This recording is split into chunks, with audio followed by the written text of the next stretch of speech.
What is your American dream? I feel like I'm living my American dream right now. I know that's really cheesy, but my parents moved here in the 70s to make a better life for our family, and I was able to start this company. I was on Shark Tank last year and, really following my passion to design for sustainability. Everyone has a right to the American dream.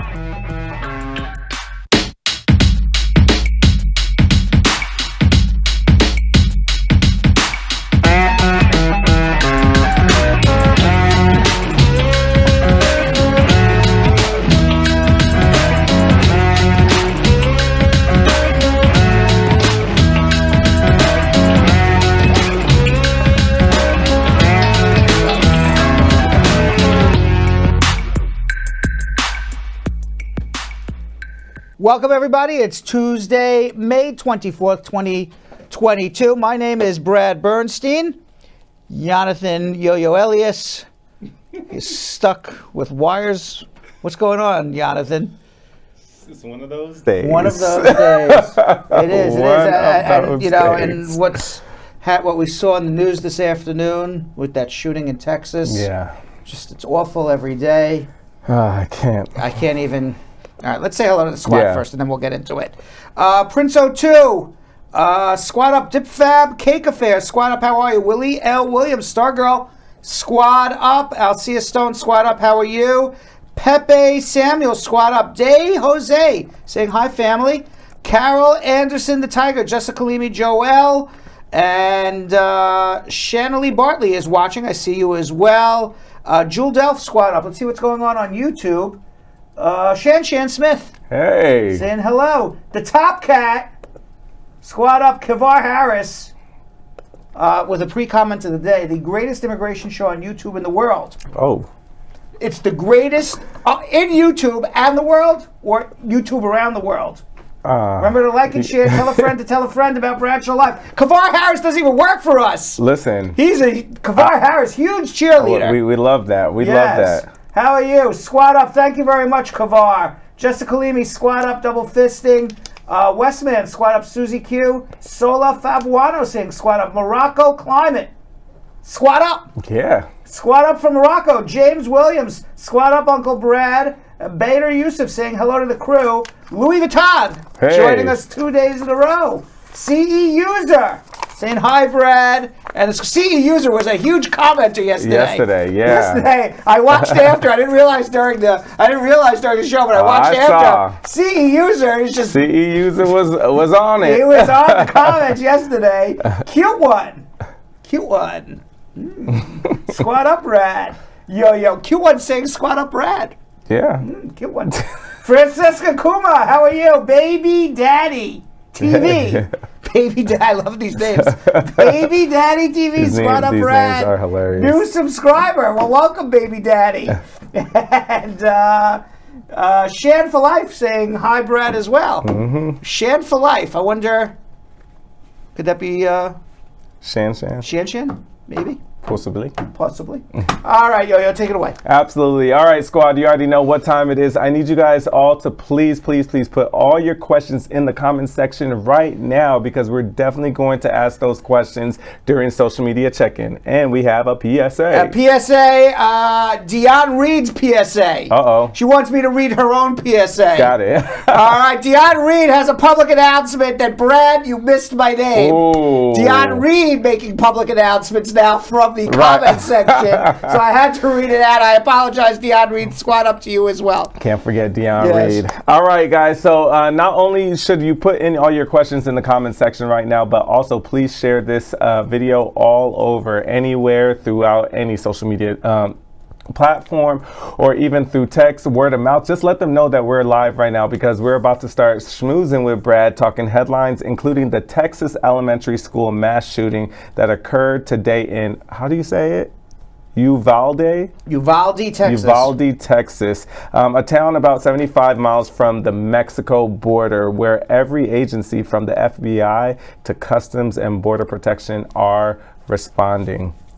And of course, you can give us a call at 1-800-529 5465. That's international. If it's not in North America, it's international. +1 212-227-8933. Of course, we also have Tuesday Tea out of it. And later in the show, 19-year-old Haley Taylor Schlitz has been making headlines because she just became the youngest black woman ever to graduate from law school, from actually Southern Methodist University, Dedman School of Law. So Haley is also an immigration activist and a co-author of the book, The Homeschool Alternative, incorporating a homeschool mindset for the benefit of black children in America. Now, a 17-year-old Haley Taylor Schlitz, she appeared on Bradshaw Live when she was just starting law school. And now she has graduated, becoming the youngest black woman ever to graduate law school. And later we're going to hear the conversation that Haley and I had, and she's going to tell us about her educational journey to becoming the youngest black woman to ever graduate from a law school. Amazing. All right, you ready, Schmooze? Yes, let's do it.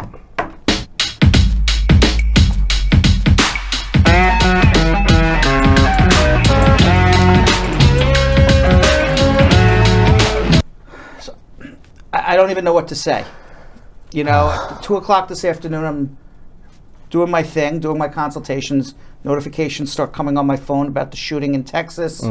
Originally, they said 2 people dead, and then by 3:30, 14 people dead. 14 students, 14 students, teacher. 1 teacher, and a grandma. And a grandma. 14 students, a teacher. And this has happened at Robb Elementary School in Uvalde, Texas, according to Governor Greg Abbott at a press briefing. There was an 18-year-old suspect. He was also shot dead by the police.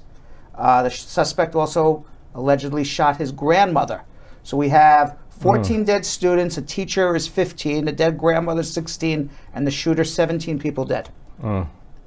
Now, Uvalde Memorial Hospital has said that 15 students were being treated in the hospital's emergency department. So hopefully they all survive, hopefully. 2 patients were transferred to San Antonio for treatment. That means they're in some serious issues because they got transferred to a bigger hospital.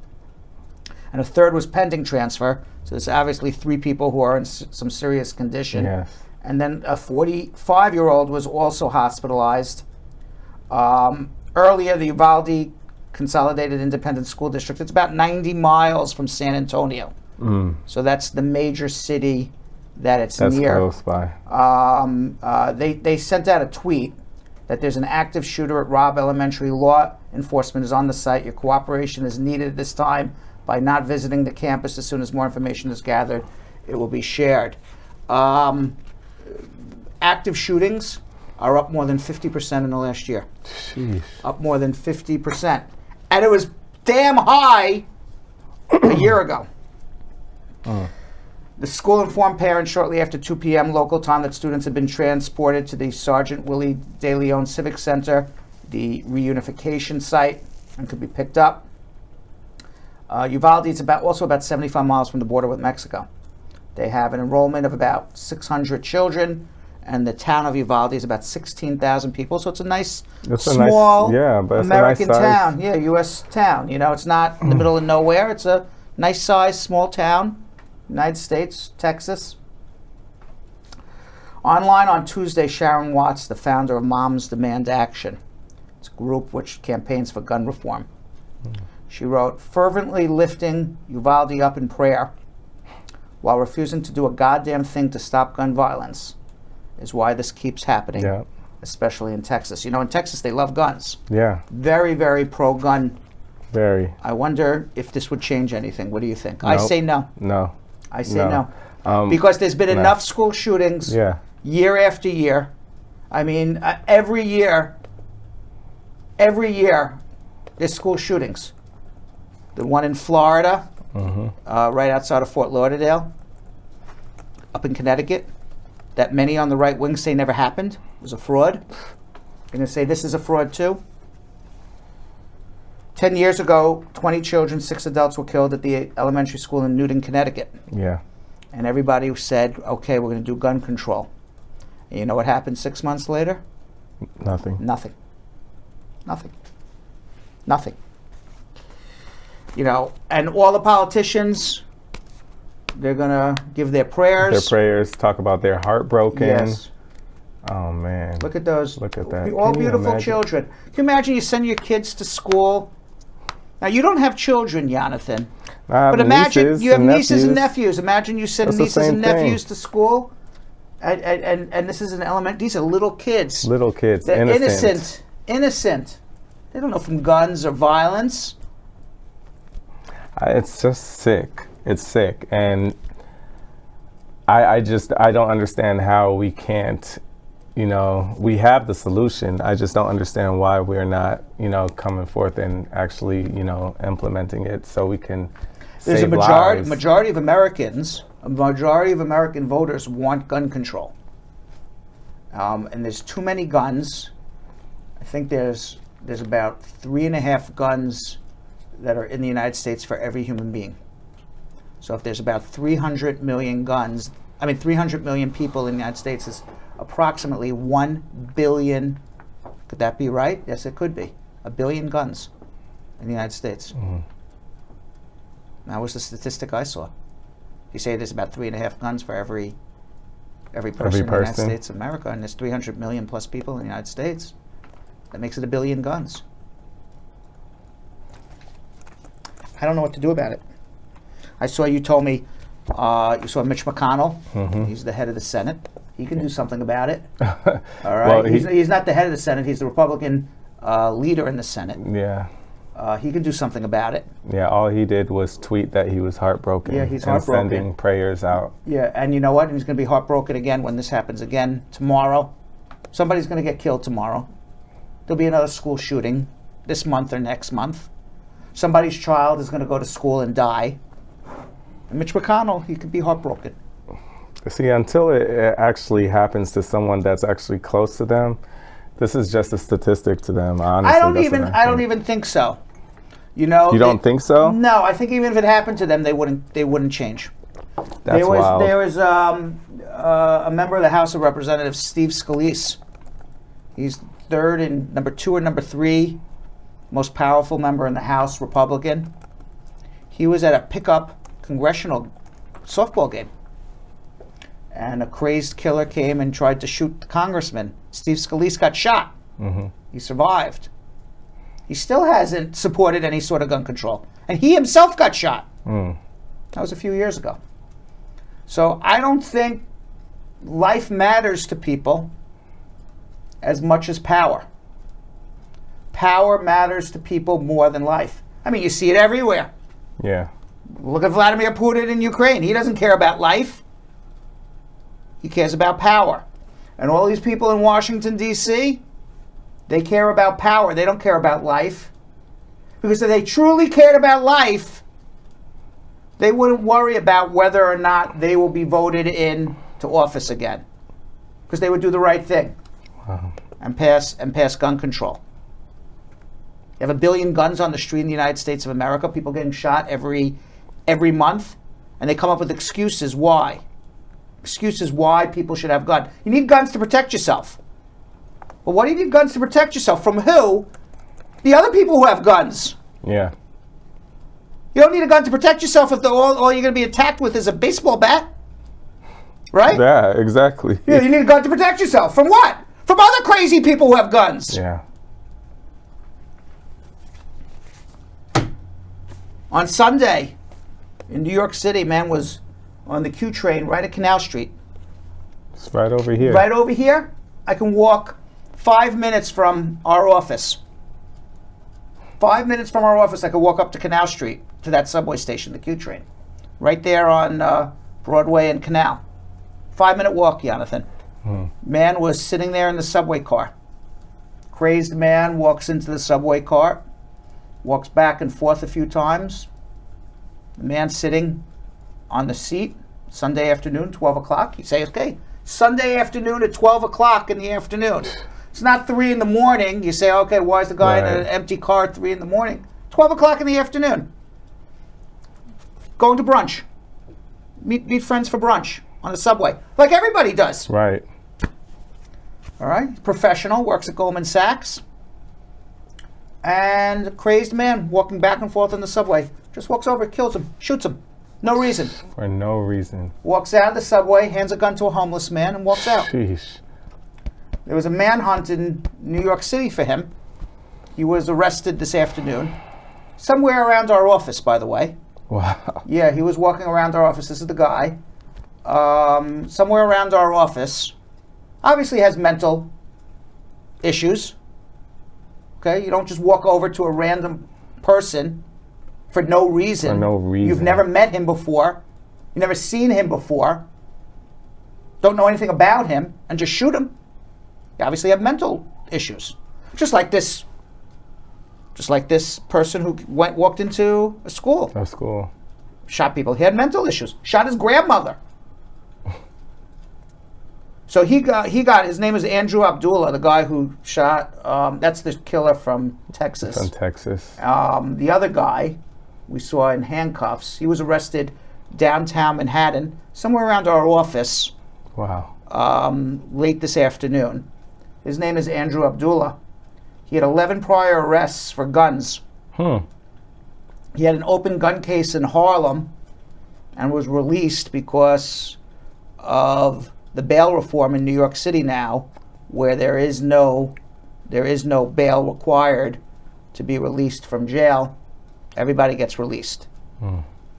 So while he was out on his other open gun case, he goes and kills this guy. And it's mental illness. And we allow people with mental illness easy access to guns.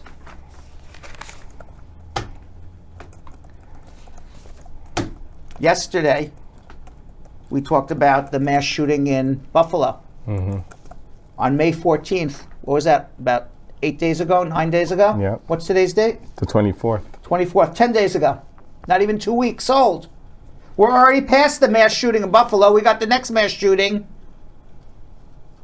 in Texas. They're already forgotten about the victims in Buffalo. We're on to the kids now in Texas. And in 10 days, we'll be on to somebody else. Gunman walked into a market, predominantly black neighborhood in Buffalo. Also mentally ill. Also racist. Yeah. You could be mentally ill and racist at the same time. Trust me, there's a lot out there like that. You think he was mentally ill? Absolutely. You don't walk in, you're not sane to walk in anywhere and just start shooting people. You could be a racist. You can be mentally ill at the same time. Or you can have so much hate in your heart that... You could also. But there's mental don't. illness there too. I heard he drove 200 miles or something like that to get to a predominantly black neighborhood. His name was Peyton Gendron. He was from Conklin, New York. If you have that much hate in your heart, you're mentally ill. You're not a normal person. He allegedly wrote a white supremacist manifesto online, traveled the 200 miles, as Jonathan said, and live streamed the attack. He was sane. It's not that he was insane. And beyond that, that same weekend, we haven't even talked about, Jonathan, there was another mass shooting. And this one was by a Chinese-American U.S. citizen. He drove to Orange County, California, and engaged in a mass shooting at the Irvine Taiwanese Presbyterian Church. Yeah. And according to authorities, his name was David Chow. He was from Las Vegas. He drove hours. Yeah, and that's not too far from my house. To the Laguna Woods retirement community, where the Geneva Presbyterian Church hosts multiple services, including the Taiwanese service in question. They were having church services. Who's this? That either was a victim or that was David Chow. That was the shooter. That was the shooter? That was the shooter. Yeah. And then he started shooting people in the middle of the church service. And in the ensuing chaos, a parishioner by the name of Dr. John Chang tackled him, allowing other parishioners to tie him up with extension cords. Chang, the doctor who tackled him, died. Wow. Because he was shot. Wow. Medical doctor. 5 other people were wounded. 4 Asian men ages 66, 75, 82, and 92, and an 86-year-old Asian woman. At least in California, they didn't release him. I'm a lawyer for social justice. But at some point, you got to be like, how are some of these people getting released? Absolutely. And I'm the first one for social justice. But I'm also for sanity. Yeah. There has to be some sanity in all of this. You said how many times was he arrested for gun charges? I mean, there has to be sanity in all of this. At least this guy, David Chow, he has $1 million bond. He's not going to come up with $1 million, so he's going to sit in jail. Imagine he gets released, he can go off and start shooting people again. It's being investigated as a hate crime.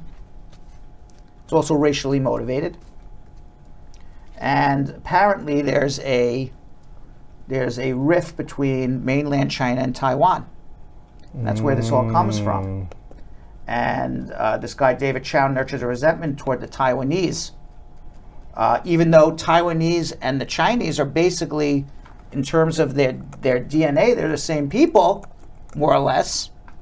Both Chinese, but now Taiwanese consider themselves Taiwanese. Yeah. Chinese consider them Chinese. Yeah. And they have gone their separate ways. Taiwan is a democratically elected free society since 1949. And mainland China is an authoritarian government, 1.4 billion people under their rule, and they believe Taiwan's a breakaway republic. Kind of like Ukraine and Russia. Right, that's what I was about to say. Similar very much to Ukraine and Russia.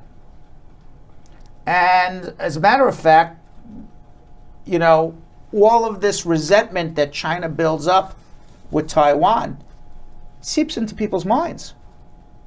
And I'm not in David Chow's mind, but yeah, and now that I could imagine where that come from. I can imagine that's where it comes from. I mean, I can imagine. I don't know for a fact. President Biden, he was in South Korea this week, and he said to China, "You even think of invading Taiwan? We're going to defend Taiwan, the United States of America."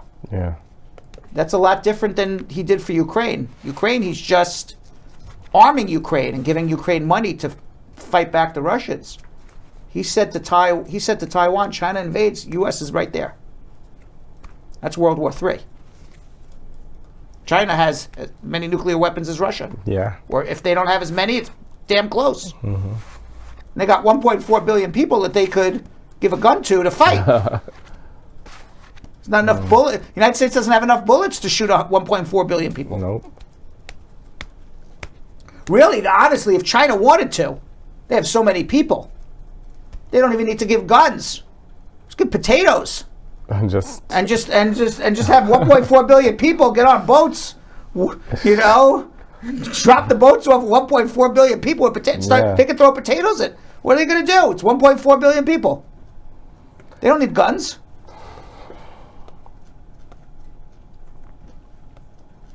Meanwhile, nearly 4 in 10 people in Taiwan believe a Chinese invasion is likely to occur. Oh, what? Yeah.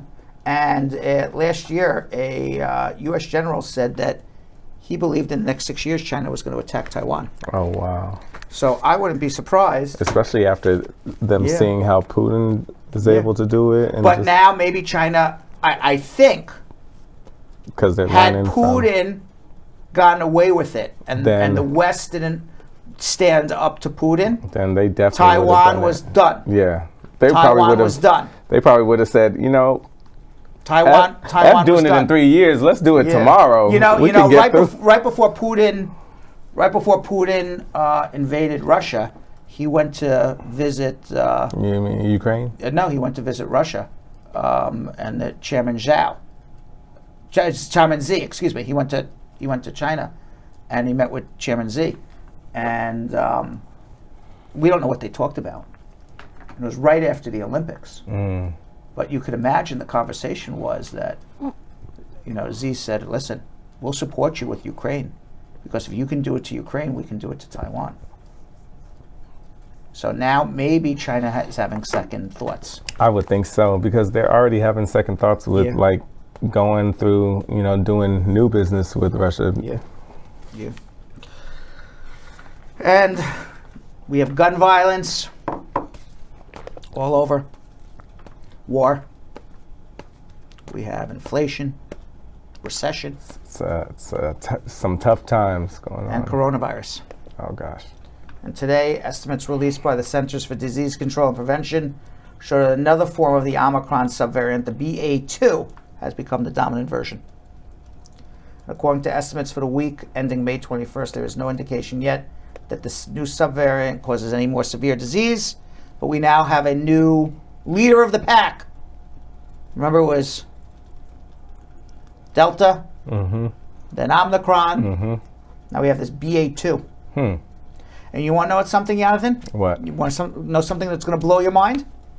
What? This Memorial Day weekend coming up will be our third Memorial Day weekend with coronavirus.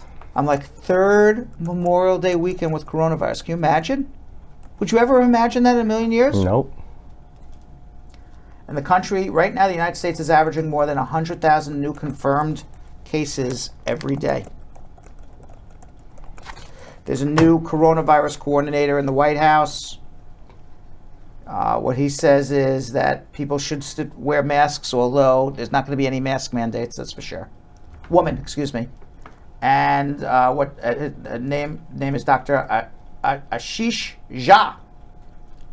And what she says is what we know is vaccines continue to provide a high level of protection against people getting seriously ill. I'm going to get my booster on Friday, Jonathan. Oh, really? Yeah, I'm going to do it. This is your... It'll be my number 4. Oof. Yeah, be my number 4. I'll be down for the count all weekend. Yeah. It is a man. Okay. It is a man. Okay. I thought the new guy was a man. And Jill said, no, it's a woman. So I'm like, oh, excuse me, it's a woman, but it was a man. Okay, fine. Yeah, I'm going for the 4th. I'm gonna be down for the count every time I get that vaccine. Yeah, I'm not gonna hold you. Oh my God! When I got that, I was out. So I gotta take some time. I'm gonna be out for the count. All right, let's have some tea. Let's at least enjoy ourselves. It's a very sad day today here in the world. Let's have some tea. We have some tea. Hopefully we can at least have a little enjoyment. Thank you. A little enjoyment, J. Rhymes, or we have to just be miserable about all that's going on in the world. This can help a little bit. Thank you. It's lavender berry. Lavender berry. Oh, lavender berry. Oh, that's interesting. I've never had. Have you ever had? Ooh, it looks. it's a By the pretty way, color. for those who can't see, which you can't see, Very it's like purple. pretty. Yeah. It's purple. Purple Like tea. a deep. It smells very nice. Really? Who decided on lavender Ooh, berry? smells It was good. a team collaboration. A team collaboration. Jonathan, have you ever had lavender berry? No. Never in my life. Cheers. Cheers. And cheers to the squad. Even on the worst days, remember, okay, day above ground is still a good day. A good day, yes. And we will survive, and we will fight, and we'll have better days tomorrow. And when you can take time to enjoy life, do it. Yes, yes. Do it, seriously. I say that every time, the older I get. Yeah, and Jonathan, let's enjoy some tea and enjoy life. Yes, let's enjoy. Okay. Thank you. Cold tea. It's cold tea, right? Cold tea. This Is is it supposed iced to be tea. cold? I don't think so. That's why my sugar isn't melting. J. Rhymes. J. Rhymes. J. Rhymes giving us cold tea here, man. Well, I don't like cold tea, Jonathan. Yeah. All right, but we'll enjoy tea maybe next Tuesday. A little warmer. It's good tea though. It's good tea. But good tea. You know what I have to say? Jilly is probably back there shaking her head. It was warm, maybe. No, it's okay, Jilly. It's all right. Don't worry about it. Oh my gosh, you got so insulted over her tea. No, this is good. It's good. It's very good though. Very good. Oh my gosh. What we got for tea time? All right, cut the music. Cut the music. All right. So the Time magazine released their annual top 100 list. Jonathan. Yes, I saw. Okay, which honors the most influential people of the year. Of course, Oprah. Of course. She's still. I'm sure she's like off every year. She hasn't even had her show for how many years now? But she's been interviewing. She's interviewing a lot of people.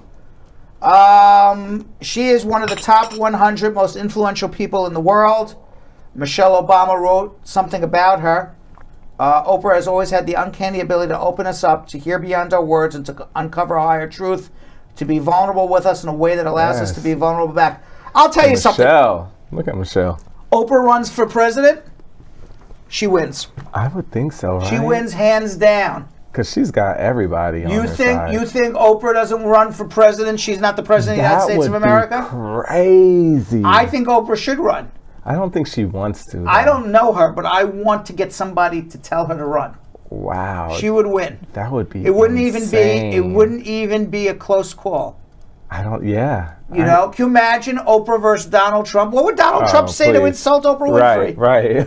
What would he possibly say that you can't insult this woman? Wild. Right? You would vote for Oprah? Absolutely. I can assume what she stands for. Right. Would you vote for Oprah? Yeah, over Donald Trump? Yeah. For sure. Who would you not vote for Oprah over? Can you imagine who could run for president that you would vote for? Michelle Obama. Michelle Obama versus Oprah Winfrey? Yeah, I would definitely do Michelle Obama. You would do Michelle Absolutely. Over Oprah? Yeah. That would be a tough call for me. Yeah. I don't know how that would even happen. Oprah versus That Michelle. would be crazy. How would Oprah versus Michelle even happen? Might as well, guys. Look, at this point. I mean, the world's so freaking crazy. Can you imagine they're debating and insulting each other? I mean, you can. It's like, girl. Look.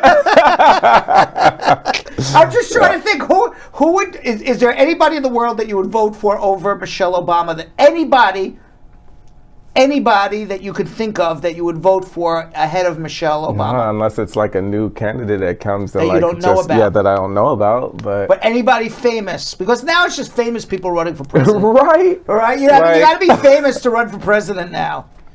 Who would you vote for? No, nobody famous. Right. If Nelson Mandela came back for the United States, and he also became a U.S. citizen, he's dead. But if he come back, Michelle Obama versus Nelson Mandela, who would you vote for? Nelson Mandela. I think I would vote for Nelson Mandela too. I'm trying to think who would I vote for above the, Yeah. Mila Kunis, she was also. I would not vote for her for president. No. Over Oprah or Michelle, but to she have also Ashton Kutcher as the first man. The first man, that'd be awful. you know when you say, "Oh my God, I'm going to move to Canada," you really have to move to Canada. She was also top 100. By the way, Jessica Leamy says Michelle for president, Oprah the VP. Woo! That would be some ticket powerhouse. too. That would be a powerhouse too. I like that one. Yeah. Mila Kunis, she won also for her efforts in raising money for the Ukraine. Good. And she did she raised $36.5 million in the GoFundMe. And she was even thanked by Ukraine President Volodymyr Zelensky. So that was nice as well. You know who also is top 100? Kris Jenner. You know what? She deserves it. She deserves it. She created an empire. She deserves top 100 for sure. Anybody who can tell their daughter to promote their sex tape. No, come on. Listen, and that's basically what it was. But that was from 15, 20 years ago. But that's where it starts. That's what I'm saying. That's how the empire started. I feel like that. We gotta talk about it. If that's what happened, that's what happened. And for someone to do that and build an empire for the entire family, she has daughters that are billionaires. That's wild. She deserves it. Yeah. Well, I guess Kim took it for the whole team, right? She did. No, seriously. Yeah, she took it for the whole team. Because they weren't anything until that. I guess you're right. Well, Ryan Seacrest. Well, I don't get Ryan Seacrest, by the way. He's like the king of no personality. He's all over the place. He's one of those lucky guys that just got through. Yeah. I mean, you have more personality and you're picky than he has. I agree. It's true. He wrote. By the way, I don't think any of these people wrote. I think a publicist wrote all of this. but Ryan Seacrest's publicist wrote that he signed his name to. Right. Right. About Kris Jenner, as the stabilizing core of an empire, she continually navigates the unexpected challenges of life and business with empathy, transparency, and endurance. And I've never seen Abbott Elementary. Have you watched the show? Wait, you haven't? No. I need you to watch it. Yeah. It's really good. The creator and star Quinta Brunson, she was also top 100. And she What is the show about? I mean, I've heard of Quinta, I've heard of the show, but I didn't really pay attention of what it is. Well, let me talk about Quinta first. Yeah. Quinta came out as one of these, she was doing videos, funny skits. It's like, and they would just go viral. And this is when viral had just started. That whole viral moment had just started. So from there, she has built her career up to creating this show. And this show is about a school, elementary school in Philadelphia. So it's in a low-income neighborhood. They don't really have funding. So each character, especially the principal and all of them, they are characters. Yeah. You know, and it's stuff that like people actually go through. Writes and stars in it. Yeah, she created this, and it's breaking records for ABC. And by the way, LeBron James wrote. I don't know if LeBron James wrote or LeBron James publicist wrote. Right. But he wrote. Yeah. He wrote about Quinta Brunson, saying she's a master of her craft, a game changer in network television, lauding her ability to elevate everyone around her. And he says because it's all about opening doors, breaking down barriers, and doing it with love, kindness, and compassion, while still being an absolute boss like QB. Please watch it and let me know what you think. Watch a couple episodes. I will. It's on Hulu. Yeah, I have Hulu. Yeah. Okay. Watch it. That's going to be your I've got all these services that I never watch anything. And listen, you're going to be sick this weekend. So I might as well. I'll binge watch it. Yeah, no, seriously. Right. I think you'll like it. Yeah, I like funny stuff. Yeah, I'll definitely watch it. It kind of gives you like the Office vibe too, because like they look in the camera and stuff. It's like, so it's like almost like a documentary. Exactly, and that's exactly what it is. Right. It's so funny. All right, I'll watch it. Yeah.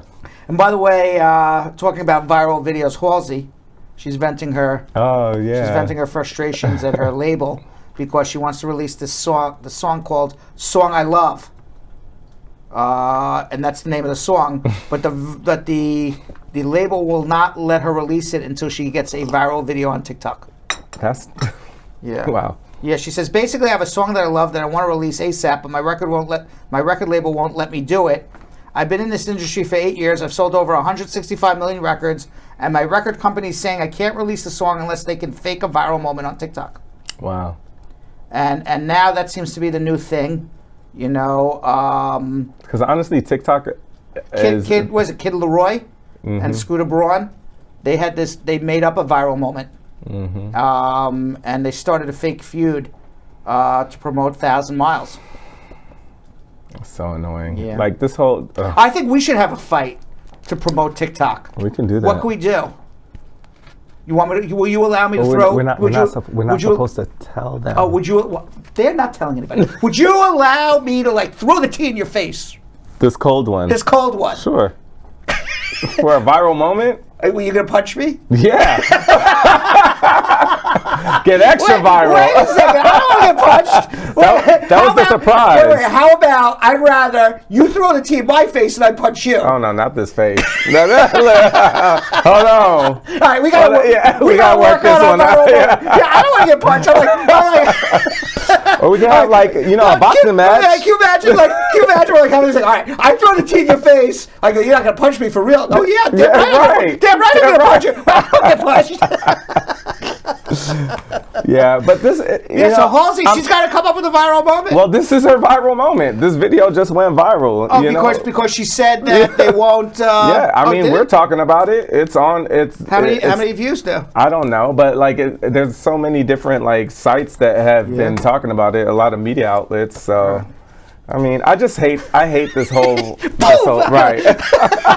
I just hate the whole social media and like this whole genre of just faking stuff. There's so many fake beefs out there. There's so many, just like you don't know what to trust. Like we were already getting lies from the news. Now we're getting lies from the celebrities for no reason. Come on, I hate it. You know what? Who's real? Who do you think is real? Cardi B. Cardi B's real? That's why they like her so much. Right, she's real. Yeah. She's not making anything up. Right? No, she don't make stuff up. Like she gives you the raw, and that's why I respect her. Who else is real, you think? Who else is real? Like Kanye? He's real?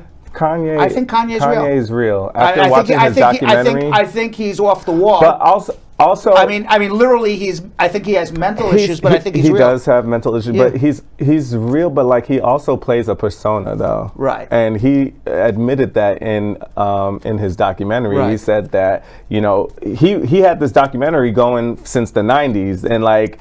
in the early 2000s, the guy who was shooting it was like, hey, you ready to, he was like, no, I can't let them see the real Kanye. Right. Because he was like very intimate with his mother Sure. and, loving. And he was like, nah, they got to see the asshole, the crazy, Right. So he kind of real. He real enough to like tell you how he feels. Okay. But he still puts on a persona. Okay.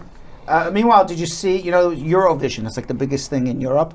Oh, We I don't. don't know It's what like that is. okay. What is- Eurovision. It's like the song contest where every country has a song, and they compete. Different groups compete, and it's like kind of like the Olympics of amateur songwriters and performers. Oh, okay. Kind of like an American Idol, but instead of people coming, it's every country is represented, and then you get voted off or voted on, by public sentiment.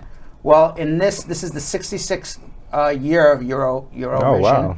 and it was held on May 14th in Italy, and Ukraine won. Oh. Yes, the group was called Stefania by Kalush Orchestra. Oh, the song was called Stefania, and the group is Kalush Orchestra. And Ukraine's President Volodymyr Zelensky welcomed the victory, Ukraine's third since its 2003 Eurovision debut, and said, "We will do our best to one day host the contest in the port city of Mariupol." And he underlined Ukrainian Mariupol, free, peaceful, rebuilt. And Mariupol obviously has fallen into Russian hands and is absolutely destroyed right now. And the winning song, which mixes rap with elements of Ukrainian folk music, was originally written in honor of the group's mothers, and the groups have subsequently rededicated it to all the matriarchs in Ukraine as lines such as I'll always find my way home, even if all roads are destroyed. And I'm Oh, we got some music. Yeah. Let's hear it.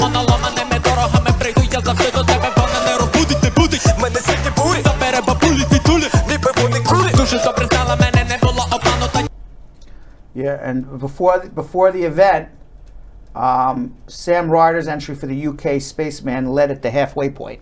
That one? No, that was Ukraine. That was the winner, yeah.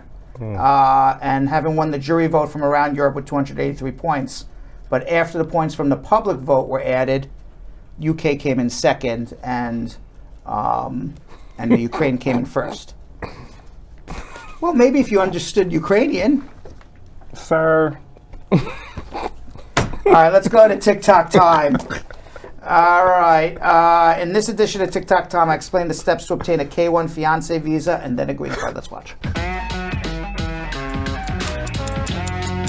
Get your fiancé to the United States of America. The process is file an I-129F petition, pay $535 to the Department of Homeland Security. In that application, you got to prove that you've met. It's not enough to have an online relationship. You have to prove you physically met your future fiancé. Show that you're legally able to get married. You are divorced from all prior spouses. Your future fiancé is divorced from all prior spouses. Prove you're a U.S. citizen and it's your intent to marry him or her within 90 days of her entry. Once the petition is approved, it gets sent to the National Visa Center. You have to give affidavit of support to prove that you can support your fiancé 125% above the poverty level. You have to give a police clearance. Show that she doesn't have criminal or he doesn't have criminal records. And of course, biographic data information. Eventually, they'll get a visa appointment at the U.S. Embassy, get a K-1 visa, enter the United States. You have 90 days to marry, and then you file an adjustment of status in the United States within 90 days of his or her entry after the marriage to get a green card. Good luck. All right, let's go to meat and potatoes. Let's do it.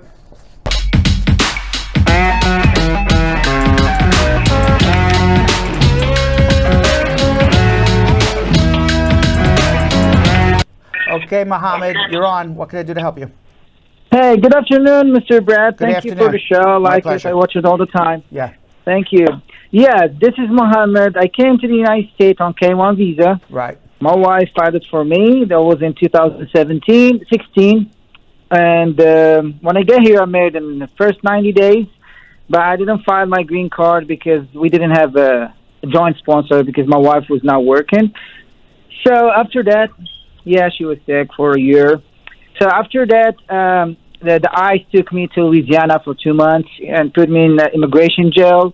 They picked me up from my workplace. Right.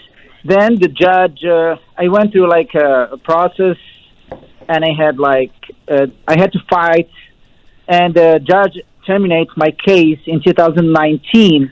and he gave me the right to apply for my work permit and my green card. Why did they terminate it? Because you were going to adjust through marriage? The judge asked me first for the I-130. Right. And he Okay. said, So, all right. So you're adjusting through marriage. What's your question? So the question is, I filed for my I-485 and my I-765 in December 2020, and then I had my interview in July 2021. And since then, it was like 10 months, and I didn't hear anything back since the interview. I got my work permit, but I never get anything. So you were in deportation. They terminated the deportation. You filed an adjustment through your spouse. It's been pending for 2 years. Yeah, I filed. Is that basically it, right? Yeah. All right. So you have two choices. You can wait, and hopefully eventually they'll make a decision. But you're an immediate relative. Immediate relative means that you're immediately eligible for a green card. Doesn't mean immediate, doesn't mean tomorrow. But immediate also doesn't mean 2.5 years later waiting for a green card. It's my opinion. Is that because he's my husband? That's my wife. I heard a woman in the background. Yeah, it's because you're an American citizen. His wife. I said, is that because he's my husband? No, I said because you're an American citizen and you're married to him. Right. Okay. So he's immediately eligible for a green card. 2.5 years later, not making a decision on your husband's green card is the same as denying him. If you never make a decision and your husband never gets a green card, what's the difference between that and a denial? In both situations. Right. And you know, we've been Ma'am, told let me talk. that, Let me talk. I got the situation. Now listen to my answer. Okay? So go ahead. So there's no difference. There's no difference between your case is pending forever and you don't get a green card or you're denied.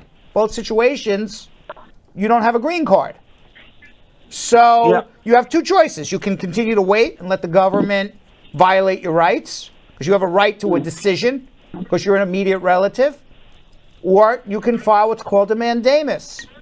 A mandamus is a lawsuit in federal court that threatens the government if they don't make a decision. And when you file a mandamus, you ask a federal judge to force the government to make a decision. And they can't just deny you. They have to make a decision based on the facts in front of them. And if you're legally eligible for a green card, there's no reason to continue to delay. Government loves delaying in immigration, and they use delay for purposes of denial. Delay equals denial to me. So to me, what I would do in your particular case, I don't know if I would necessarily bring a litigation in federal court, but I would certainly threaten it and see what happens. How do you go about threatening it? Because that's pretty much what we think we want to do at this point. You hire an attorney. I mean, you could write a letter to the government and say, I'm going to sue you. That's like me telling Muhammad I'm going to come punch Muhammad in the face or I'm going to kill Muhammad. You know, it's worthless words. Okay? Right. But if you put a litigation together, an entire litigation together, and I hate to use this analogy because we have so much gun violence today, but this is the best analogy I can give you. You put a litigation together and you drop it on the head of the Immigration Services desk and you say, see this whole litigation package? We're going to bring this into federal court tomorrow. All I got to do is pay a filing fee and we'll see you before a judge. That's the difference between saying I'm going to kill you and putting a gun to your head saying I'm going to kill you, because the litigation's right there, ready to go. So usually when you put the litigation together, in my office we call it a pre-litigation mandamus, usually it gets the government's attention and you get decision. So that's my opinion. Hold on one second. All right, let's go to Brittany in the Bronx. Brittany. Hi, Brad. How are you? I'm good. How are you? Good. Okay, so my question is, in 2010, I applied for a travel visa, but on the visa, I put that I was married. Okay, in 2016, in 2014, I came to America. I got married in 2016. My interview was in 2019 of December. Okay, that came up at the interview. So my lawyer explained to them about the marriage, and that it was a common law marriage. So 3 months later, after the interview, I received a letter that they need more evidence. They need evidence. Okay, they need you to get a letter from wherever you're from. Right. That says that you don't have any marriage there. Right. So I got that letter of impediment from my country because of within the time that they sent that to me, it was the pandemic. And the whole world locked did they down. charge you with misrepresentation? No, Brad. This is what they did. They gave me a due date, which is the 30th of June, to send in all the deadline. You need a certificate of no barriers to marriage from the country where you're Right. I got that, Brad. I got that. I sent it in to them. Right. It was delivered on June 15th. The deadline. So what's the problem? Okay, the deadline. What's the problem? The deadline. What's the problem? They deny the case. Why? So that's what I'm trying to explain to you, Just Brad. tell me why they denied it. You're giving me a whole story. Why did they deny your case? Because I don't know why they denied the case. How can I help you then? Hold on 1 second. Bring the denial letter to me. Godfrey had scared. Why? I don't know why I denied it. Tell me the whole story. Why did they deny it? I don't know. Godfrey in Stanton, California. Hey, Brad. Thanks for the show. Thank you. Yeah, I called before you went for the holiday, and I explained to you my state. And it was about the pending asylum, and then I-130-485 that had filed. But when I went for the interview, it seemed like it wasn't good, and then you advised me to withdraw because I had a pending that had not come out. I had not received my you went for a marriage interview and you had a pending asylum, and I told you to withdraw the asylum. Exactly. Okay, so what's happened now? What's happened now? I did that. And I think the address where I used to withdraw is where I went for the interview. Probably they needed another address, and it has been pending. And recently, they sent about 5 days back. They sent me a letter that my decision will be mailed. Remember, they had told me to go and pick it on 12th, but I didn't go. So they said that it will be mailed. Let me ask you a question. You withdrew the asylum, or you withdrew your marriage case? I withdrew the asylum, but I don't know whether these people where I went, the office where I went, they didn't, recognize it. So I had to send again. I had to send again to another address. Okay. So I received a letter that they will be sending my decision in the mail. So it has been pending on my online case status. So it sounds like you need a good lawyer. It sounds like you need a good lawyer. You got to withdraw your asylum. Morning, I got it sounds like you need a good lawyer. You're just talking over me now. It sounds like you need a good lawyer, and you need to withdraw your asylum. Why you're not getting that done, I don't know the answer to that. You're in a valid bona fide marriage and complete your adjustment. It seems to be a simple process that you're not able to... Today, where it was pending, it has changed, and they are saying that they have waived the 765. But remember, I received the 765 receipt with a different number, but now... Godfrey. Yes. Blah, blah, blah, blah, blah, blah, blah, blah, blah, blah, blah. Listen to me. Okay? Yep. It's all blah, blah, blah, blah, blah, blah, blah, blah, blah, blah, blah. It's a simple process. Withdraw your asylum and complete your adjustment. You're not able to do it for some reason. I don't know why. Get a good lawyer or hire me. Okay. It's the same thing I've told you before. Hold on. Terry Ann and Patterson. No time for BS today, Jonathan. I see. That's my person. That's what I'm at today. Terry Ann, what's going on? I'm okay. How are you? Good. What's going on?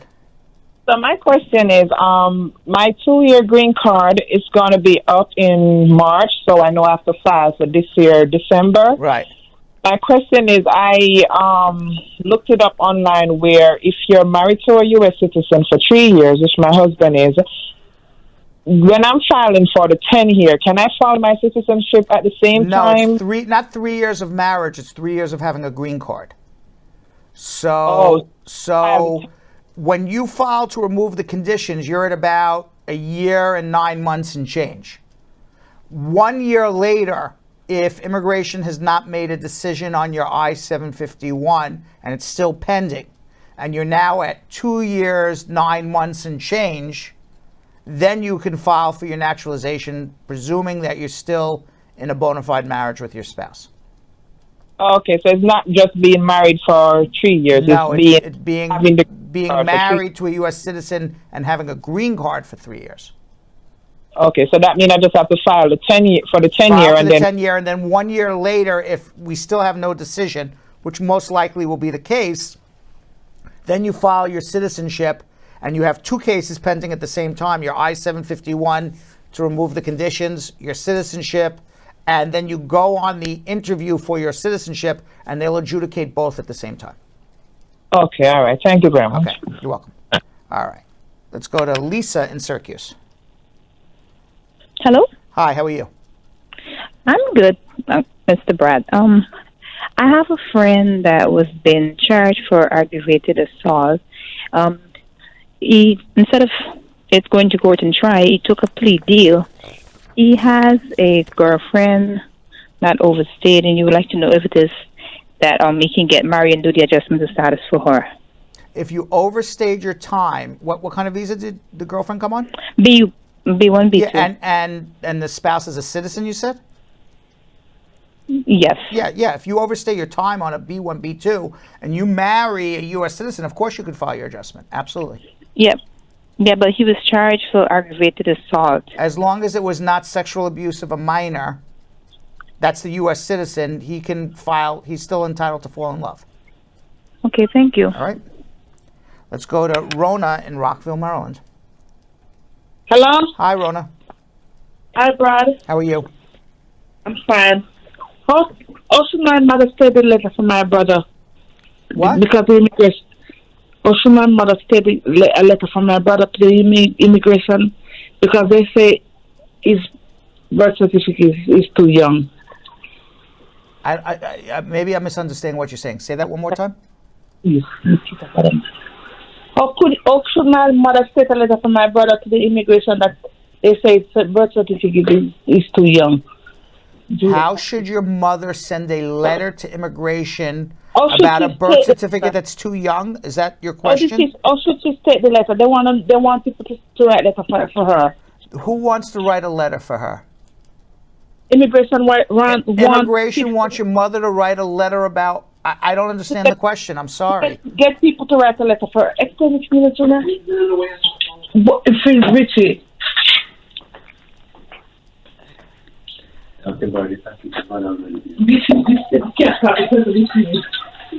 All right. Who can explain the situation a little better to me? I'm asking my husband to explain the situation for me. Juna, can you explain it for me? Brad says somebody can explain it for me. Okay. What are you saying to her? She wants what he said to say Richie, but she wants to know what's in it. Oh, she said immigration wants his mother to write a letter. Let's start from the beginning. Who is filing for who? Mother is filing for her son. The mother's. Where is the son? In Jamaica. How old is the son? How old is he? He's 42. Okay, and the son's birth certificate was obviously filed late, right? No, they just get out a new birth certificate for him, and they said the birth certificate is too young.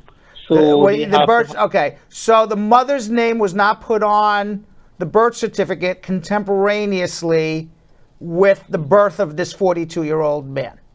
No, his pet name was on it, not her pet name. All right, so you need affidavits to show that she's the mother, and then if they don't believe the affidavits, you write a letter saying, "I'll take a DNA test." DNA doesn't lie.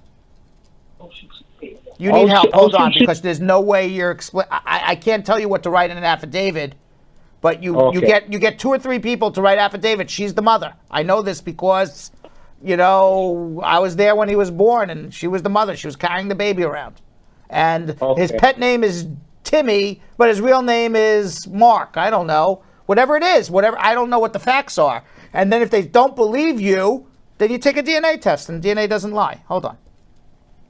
Let's go to Jason in Farmers Branch, Texas. Hello, can you hear me? Yes, I hear you. Yeah, I have a lot of questions. Okay. All right, give me your top one, because I can't listen to all of them. The first one is this. I got married like 3 months ago since I noticed my spouse, and he's threatening me to get deported. I don't know if I'm qualified for RAWA. A threat of deportation may be part of a bigger pattern of extreme emotional abuse and manipulation and using power over you, but just telling you, I'm going to call immigration and have you deported, in of itself, without a lot more, is not extreme emotional abuse. It's your spouse saying, I'm going to call immigration and get you deported. Maybe that is a small issue in a much bigger issue of manipulation, power, emotional abuse. We would need to know a lot more. Yeah, he put his hand on me already. We have so he's physically hurt you. Yeah, that's physical abuse. And if your spouse is a U.S. citizen and you can prove physical abuse and that is a bona fide marriage, you can file a VAWA case, even in a same-sex marriage. Yeah, but we just like my question is we just meet like after 3 months. If you just got married, whether it's for a day, a week, a month, 25 years, if your spouse physically hurts you and you can prove it's a real marriage, the length of marriage doesn't matter. Physical abuse is physical abuse. Yeah, because he's telling me that because we just had like 3 months since we met, and after the 3 months, he decided to marry me. That's fine. My parents got married after knowing each other for 45 days, and they're still married 60 years later. It's fine. Yeah. Hold on. We need help. Let's go to Kadeen in Queens. Kadeen. Hello. Hi, how are you? Hello. I'm okay. Good evening. Good evening. Question. My son, I lost my son's green card, his passport, and stuff. Anyways, I'm about to file my citizenship. So, do I need to get his green card before? He's under 21 years old. You don't need your son's green card for you to become a citizen. No. I know. I'm asking for him to be. After you become a citizen, if he's a lawful permanent resident of the United States and residing with his U.S. citizen mother, he becomes an automatic U.S. citizen. You file an N-600, but you don't need his green card. Government knows he has a green card. Okay. Okay? Thank you. You're welcome. Thank you. Let's go to Kay in Frankfort, Kentucky. Hi, Brad. How you doing? Good. I'm good. Thank you for your program. My pleasure. Hey, Brad, I have a question for a friend. Mm-hmm. He's arriving alien, and then he filed for his I-130 and I-485, which is pending for 545 days now. Can he expedite the case? No, but he can do a mandamus. And he needs a waiver. Okay, so you need to file a 212 waiver. If it was done properly, then you file a mandamus. If it wasn't done properly, I just met with a couple who was in the same situation, but the lawyer never filed a waiver. That's why their case was pending for so long. So I don't know what his situation is. He needs to have a consultation. Let's figure out that it was done perfectly, and then if that's the case, then do the mandamus. All right? Okay. Hold on. All right. Let's go to Gene in Kansas City, Missouri. Hi, Brad. Hi, Gene. Yeah, excuse me. I have a question. If you are on TPS and your wife comes to America through F1 visa, is it possible that, is there any way she can stay since you are married? If your wife came to, how did the wife come? The wife is from Haiti? No, in fact, it's my own case. My country, Cameroon, has just been added to How did they come to the United States? No, she's not yet here. I was just asking because I'm planning to help her come to America through F1 visa. If you come after they declared the TPS, you can't get the TPS. You have to be physically here the day they declare the TPS. Yeah, I'm saying if she comes she would not get TPS because they already you had to be physically here on the day they declared the TPS. So she would not get it. Is there not any other way she can?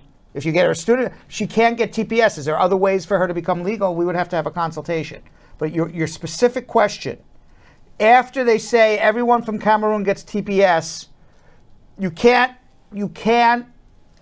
come from Cameroon after the fact and say, now I want TPS too. It doesn't work that way. Okay. Okay? Thank you, sir. All right. Let's go to Maria in Hollywood. Hi, Maria. Hi, Maria. Maria. Maria in Hollywood. Going once. Going twice. Let's go to John in Chicago. John. Hi. Hi, how are you? Yeah, I'm fine. Just my question is like filed my I-751 in 2017 and got delayed for a while. Then filed a mandamus in 2021. Went for an interview in 2021 November, and got annoyed, and the case got denied this year, and I was put in removal order. So my question is, and also while I was put in removal order, I just got a letter that my removal proceeding master hearing has been kind of like extended to like 2024. So I was kind of like worried. I want to know how can I get a work permit while in removal proceeding. And also why were you put in removal? Was it asylum? No, it wasn't asylum. It was a marriage-based case. My I-751 got denied. Your I-751 got denied? Yeah. Okay. And you're married to this woman? Yeah, we're still married. Okay. And still a good marriage?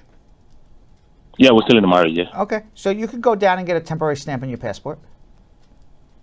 Oh, really? Yeah. Do I... You're still a lawful... you still, have something until the judge orders you deported. Oh, okay. So I have to... I can do that with the UICS, right? Yep. Oh, okay. So my second question is, can I get a motion to advance? Because my removal proceeding, the master hearing, they postponed it to 2024. Is it possible for me to get a motion to advance? You could always make the request. Whether they agree to it or not, that's a different story. Oh, okay. All right. All right, thank you. You're welcome. Let's go to Nikki in Niagara Falls, New York. Hi, Brad. Hi, Nikki. How are you? I'm good. What's going on? How are you doing? Good. I have two questions. I don't know if you can answer them real quick. Okay, first one is, I have a friend that he's going through VAWA, and he was in court, and his lawyer filed for them to dismiss the court, which they did.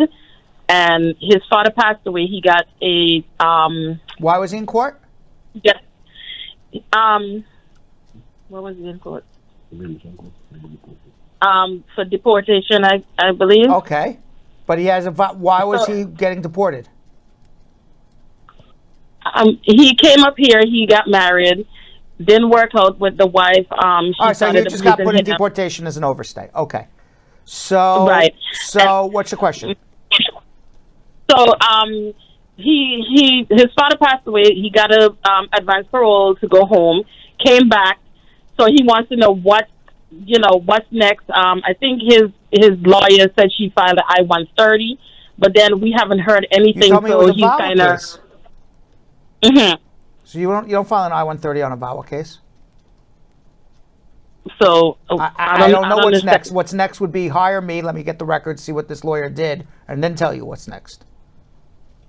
Okay. I don't know what's going on. All right. Hold on. Okay. Let's go to Sam in Chicago. Hello? Hi, Sam. Hey, Brad, I have two questions. After you file a mandamus, how long should you give the government to respond before you actually file the real thing? Oh, about a month. They should respond. You mean the Okay, pre-litigation? and then my second question is, I have a friend who is in Africa. The wife is due for an interview, but he discovered that she in 2019 she had applied for a visitor visa to come to the U.S.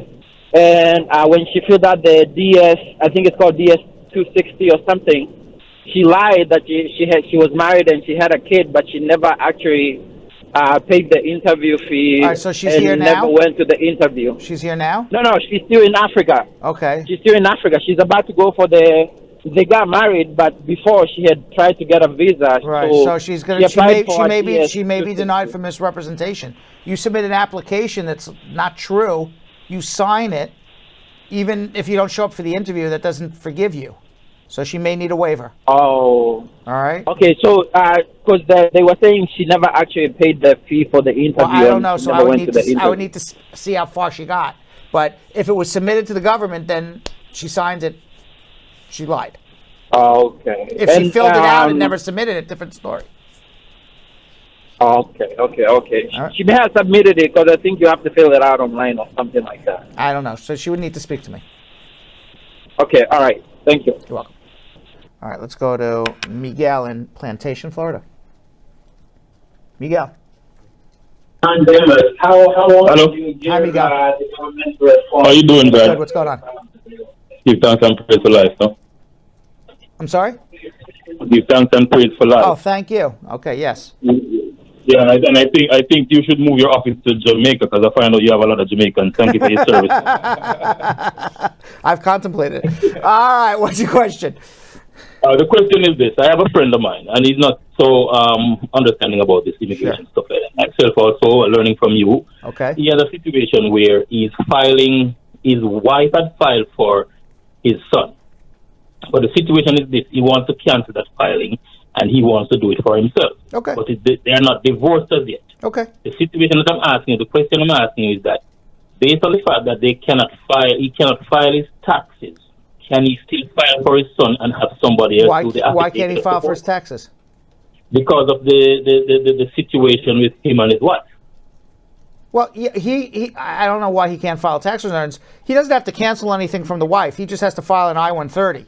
And if he doesn't have tax returns or can't afford, or his tax returns don't show a sufficient amount of income, you could always have a second affidavit of support. So he doesn't have to wait for the wife to do anything. He should just file an I-130 for the son right now. And he can get an affidavit of support From somebody else if he needs it down the line. Okay, just like that. Okay? All right, thank you very much. You're welcome. And by the way, if you didn't get your immigration questions answered, you could always follow me on Instagram at RealBradBernstein. Drop me a DM. I'll try to answer your question as fast or as best as I can. I may even tell you to just have a consultation. You could also follow us at Bradshaw Live. You don't like watching us for 2 hours? You don't have time? Follow us on Bradshaw Live for the best 30, 45 seconds of Bradshaw Live all day long on Instagram. And of course, you can also follow us on TikTok at Bradshaw Live. Leave your questions in the comments section, and you may get a personalized video answering your legal question for the entire world to see. And you guys can follow me at Jonathan Elias. And you guys can follow me at Jonathan Elias TV on Instagram. And later, 19-year-old Haley Taylor Schlitz, who just became the youngest black woman ever to graduate law school from Southern Methodist University's Dedman School of Law. Haley is also an immigration activist and co-author of the book, The Homeschool Alternative, incorporating a homeschool mindset for the benefit of black children in America. I'll be talking with her. She appeared on Bradshaw Live when she was just starting law school to talk about her accomplishments as an at-home learning student. And later we're going to hear the conversation and learn about Haley's educational path. And now Sophia took time from celebrating the champion New York City Football Club's 2021 Major League Soccer Cup win to tell us what she would like to see in U.S. immigration reform. Now, as I say all the time, please let us know in the comments what you would like to see changed as well. What is the #1 change you want to see in U.S. immigration reform? So I am DACA. I definitely want DACA to have their citizenship because that's definitely going to be helpful. Specifically relating back to the pandemic, they weren't much help for the immigrants. So that was something that should be focused on and worked for because they all deserve rights. There's so many people that are paying taxes and they're helping the economically United States, and they weren't able to get much back. So that should be focused on. All right, let's go social media check-in.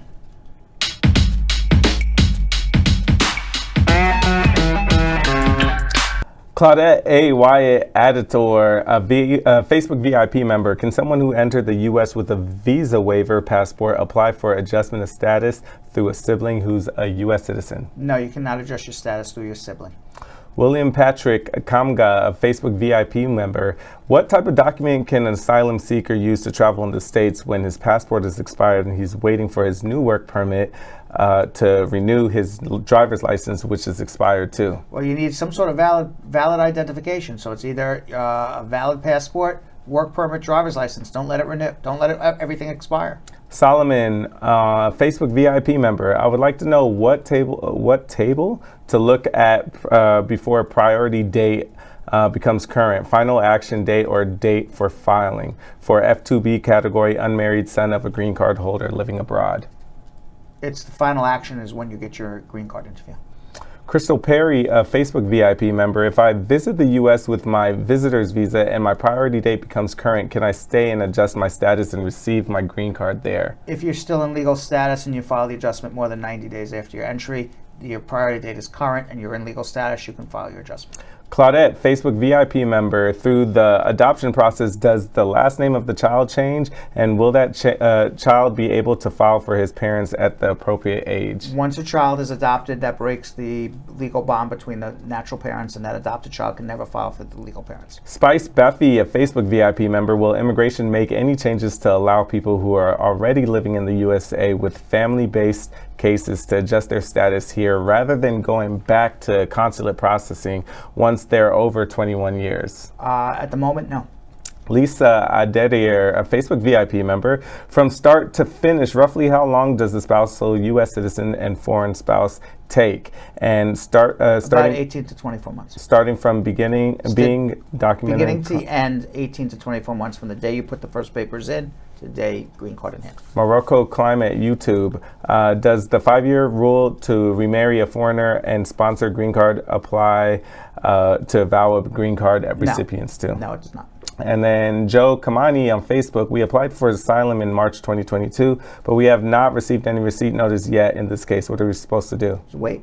And last one, Bad Gal Thompson on Facebook. Will it be an issue if you get an I-10 while undocumented when it's time to adjust your status? No, because if you're adjusting your status to assume marriage, unlawful employment doesn't prevent you from getting a green card.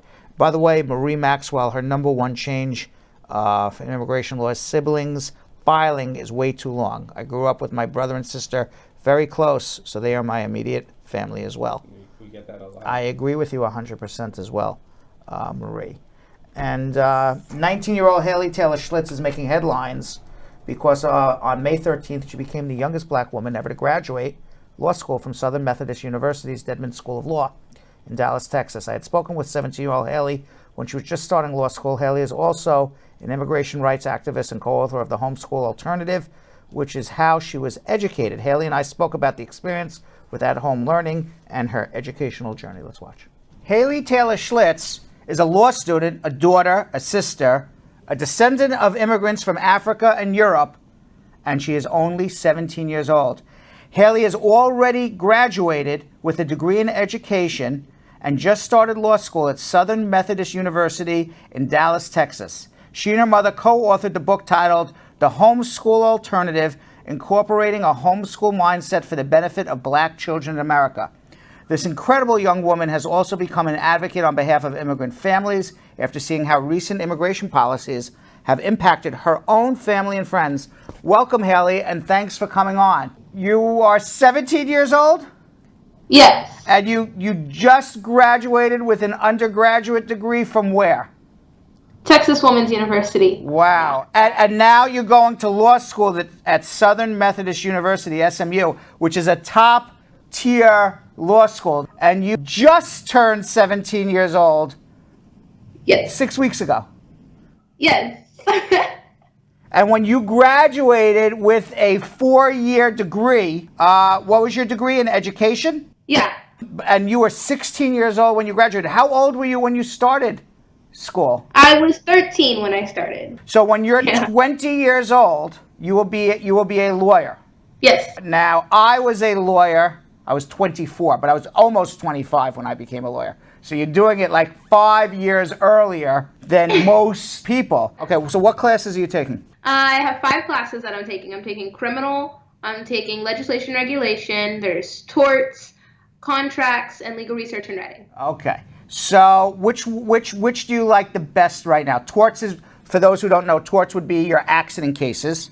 All right. Yes. Did you hear about the Paulsgraf case yet? Yes. We did talk about that. Poor Mrs. Paulsgraf. Standing on the train platform. That's an inside law school joke. Nobody else would get it. What made you go to law school? How come you didn't become a doctor like Doogie Howser?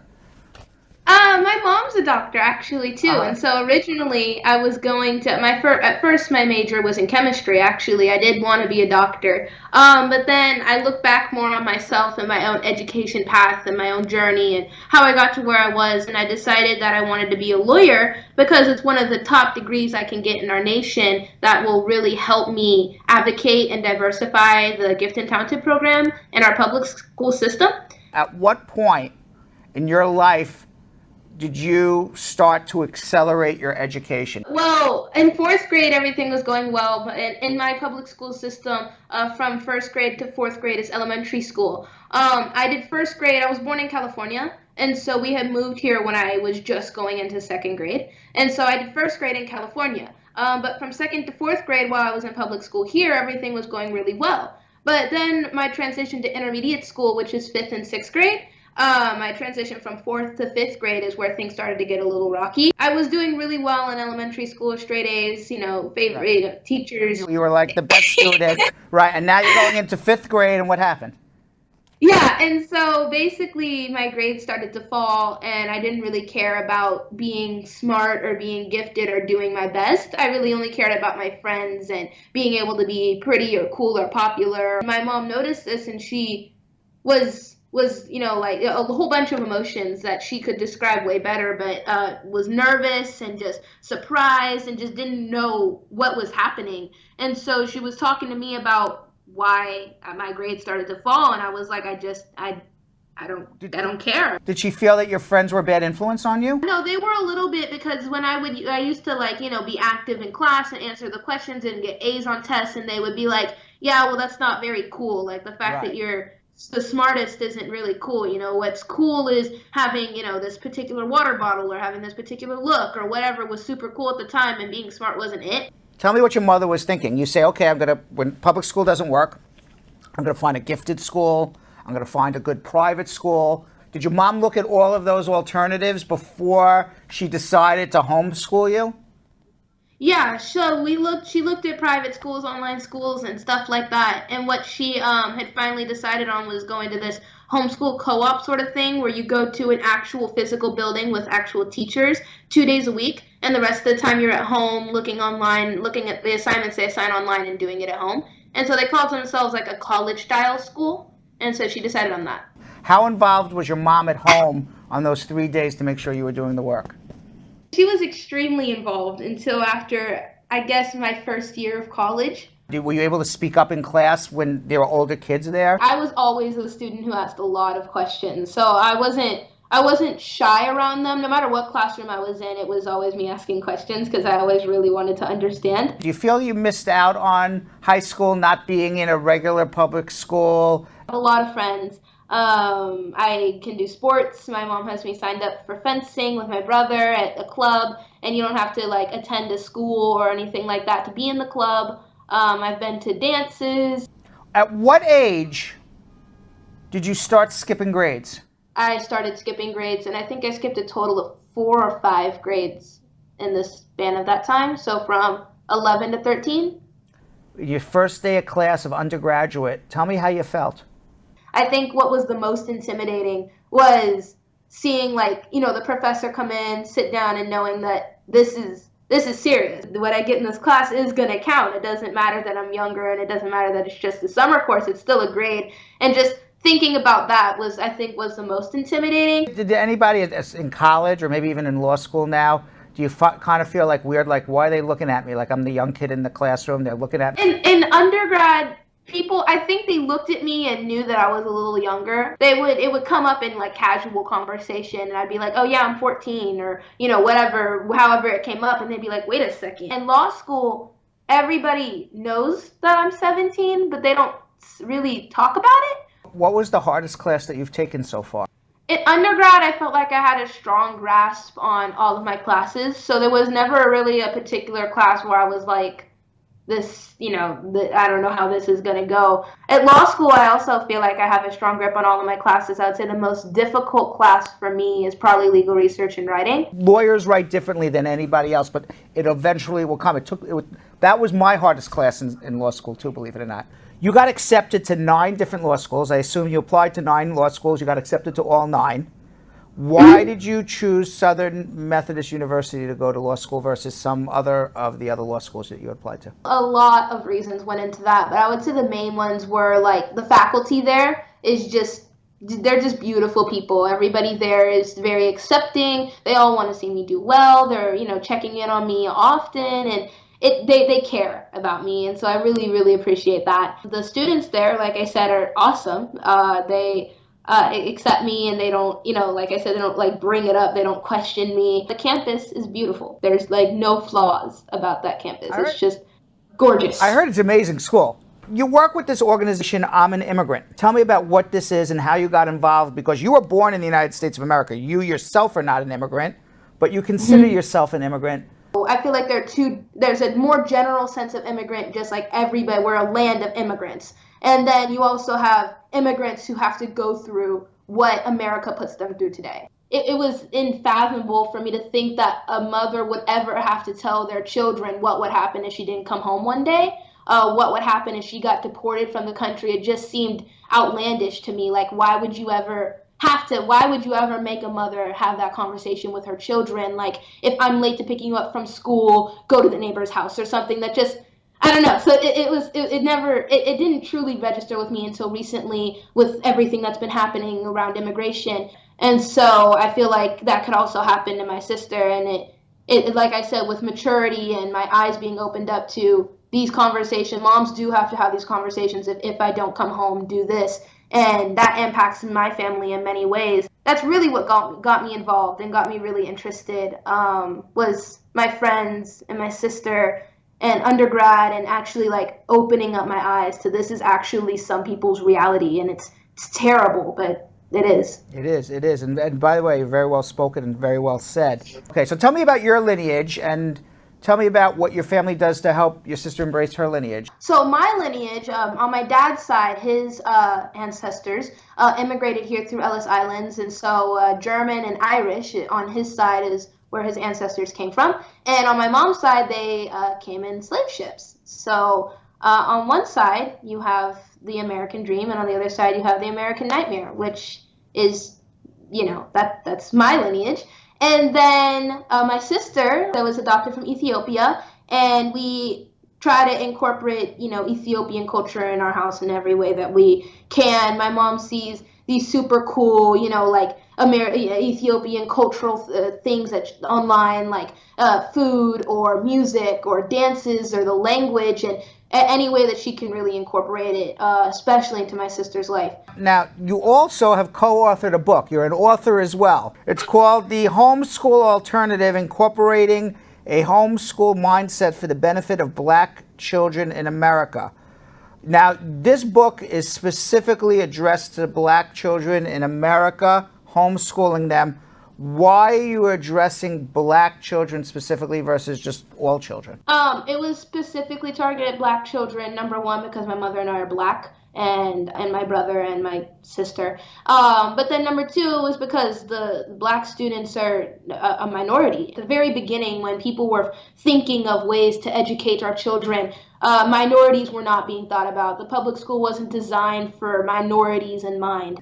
Give me an example from either your experience or something you write in your book about what is it in public school counterproductive to a Black child, a Black student, that would not make them succeed, where it's designed for a white child to succeed. Right now, the teacher workforce is primarily white women, and that could be detrimental to students of color and minority students. There's this thing called the Pygmalion effect, where when you expect a student to do well, they do well, and when you don't expect a student to do well, or you expect them to fail, they don't do well or they fail. This whole industry started of education.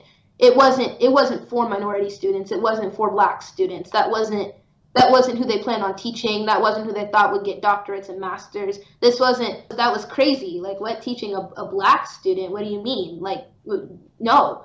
So that they didn't think that they had to reflect Black students in any way. They didn't think that they'd have to incorporate Black culture. There wasn't anything like that, because that was crazy. What are some of the strategies that are in this book that you think that homeschooling would be so beneficial, especially to Black children, Black students? Yeah, in the book, it's often mentioned that homeschooling isn't only a practice, but it's also a mindset. Even if you can't necessarily specifically homeschool, because not everybody can homeschool, not everybody has the time, or maybe the money, or the opportunity, or even the knowledge to homeschool. And so even if you can't homeschool your child, you can have a homeschool mindset. And so that's basically where you see every opportunity as a learning opportunity for your student.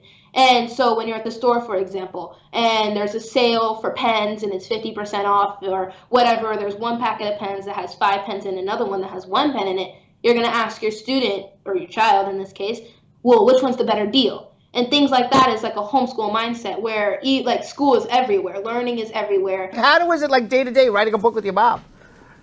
It was really fun for starters. I think he was leaning more toward the collaborative side, where almost any opportunity that we had, like if we were in the car or just spending time with each other, we would talk about ideas that we can implement in the book and express what we think about this particular aspect of education or whatever we were talking about. And so, yeah, although we did split up sometimes, here, how about you write this chapter, because my mom may have more knowledge, for example, on how teen brains develop, because she's a doctor, whereas I might have, more to say about modern education in our public school system because I'm younger. And so we could split it up that way, but most of the time it was very collaborative. 6 years from now, where do you see yourself? What are you doing? Gosh, I have a lot of huge goals. I guess in 2025, I want to be a practicing lawyer. I like as mentioned earlier, my favorite topic right now is criminal law, and so I could see myself doing something in that. I'm not 100% sure what, if in court or not in court, but nonetheless, I would see myself practicing some sort of criminal law. What is your ultimate goal? To be a Supreme Court justice. I think you're going to be there.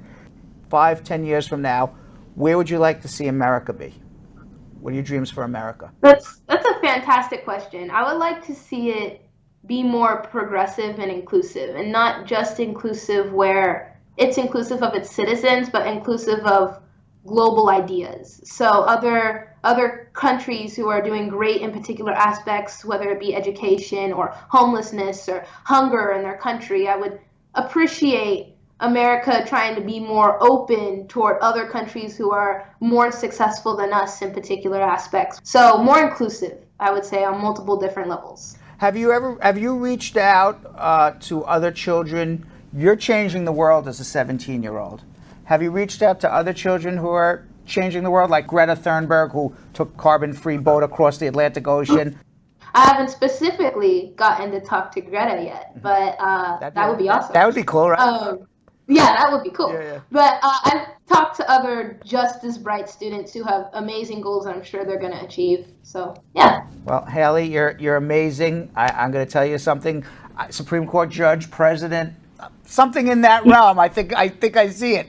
All right. Thank you for coming on, Haley Taylor Schlitz, 17-year-old prodigy, brilliant woman, very cute girl, and an amazing bravo. Congratulations to you. Thank you. And good luck in law school. Thank you. And now she graduated law school. Congrats so congratulations to to Haley. We can't wait to see where she goes from here. For sure, somewhere far. Yes. Far. Maybe so Supreme Court. Intelligent. Yeah. Never know. We need someone like that. All right, you ready for speed round? Yes. Let's do it.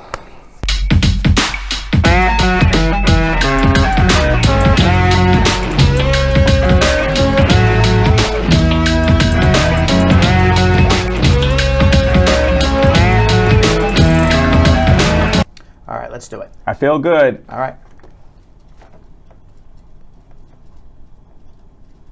Will my mom have to get a COVID vaccine when adjusting her status? Yes. Can undocumented people fly domestic without issue from TSA or CBP? Yes. Can one travel on VAWA advanced parole? Yes. Can a district attorney cause a VAWA case to be denied? Yes. Can it take up to a year to change your status to student? Yes. How long for delivery of EAD after status showing card is produced? About 2 weeks. Will getting divorced after 5 years affect the citizenship application? Presumably not. What special immigrant juvenile status? That's somebody who's abandoned, neglected, or injured and gets a guardianship and an adjustment. How early can I apply for OPT if it's STEM? 90 days before. Can I add Social Security as income on my AOS if I'm not working? Yes. How confident are you? You feeling good on that? We did it. We did it. Okay. Yes, I answered every question. The first 5 were yes. You're right. Yes. Right. That one. That's why you were able to give a little bit. Yeah. I mean, the 6. I mean, that's an open-ended question forever. I stuck in there. Woo. But we did it. We did it. Congratulations, Yo-Yo. Good job. Thank you. As Carol answer the Tiger says, you win. Yeah. Okay. All right. Comments of the day.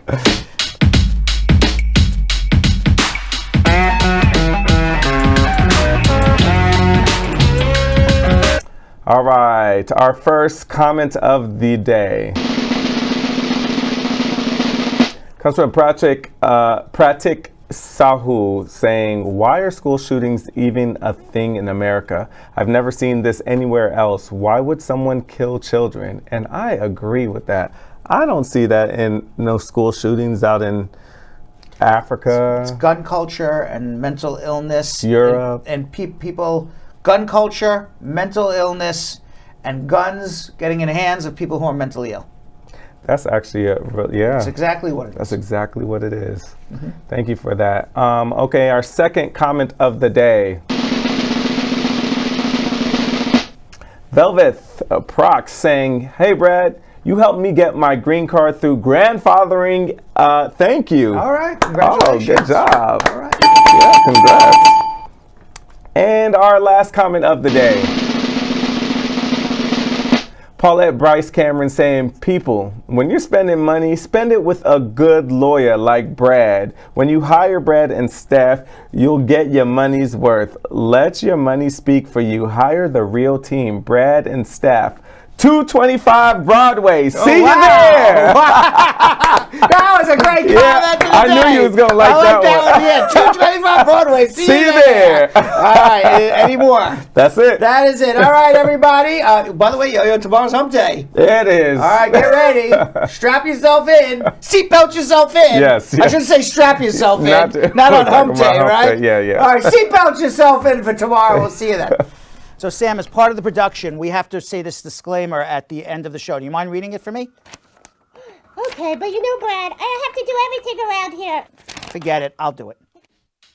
The proceeding was information only and not specific legal advice. Consult an attorney about your individual situation. Prior successful results do not guarantee a similar outcome in the future. To make an appointment with the Spar and Bernstein Law Firm, located at 225 Broadway in New York City, call 1-800-529-5465. That's 1-800-529-5465. Easy to remember, 1-800-LAWLINK. That's 1-800-LAWLINK.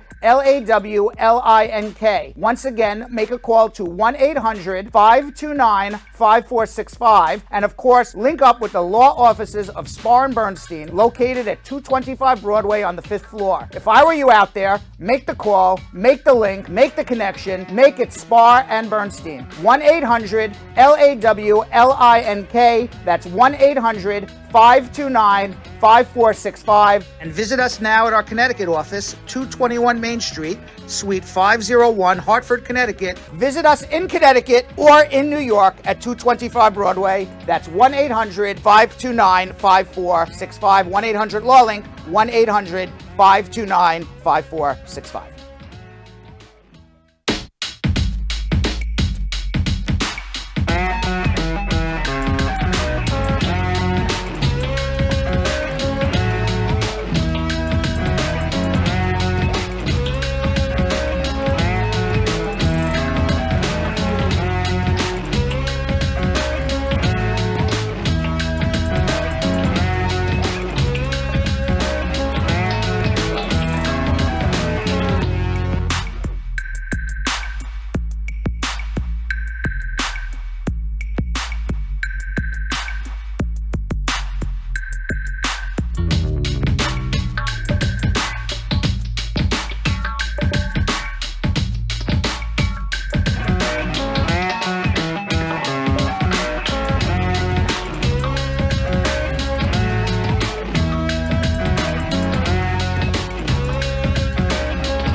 doing?